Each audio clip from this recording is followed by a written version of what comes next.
Unfortunately, most people just buy the wrong kind of real estate. You know, again, it's a selfish decision to have a home.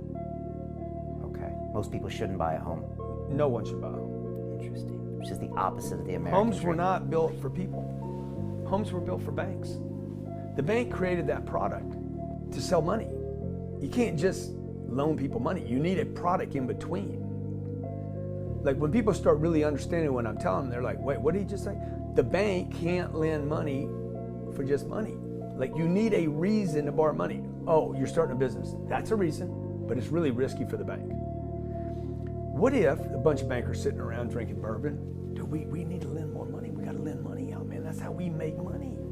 We get people to give us $1. We lend it out 9 times. I read that book when I was a kid, man, when I was 16 years old. So we lend it out 9 times. We need something to lend the money on. So back in the 50s, they're like, everybody should have a home. They grinned. Everybody should have a home, right? Oh man, that's pretty good. We should call it something like the American dream. We can't just call it a house, right? Everyone should have one, right? They got the politicians behind it. Yes, everyone should have one.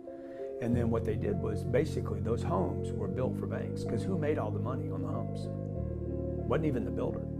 Certainly wasn't the homeowner. It was always the banks. Colleges was another scheme by the bank. Okay. Everyone should have a proper education. But they don't have the money for it. But they should have it.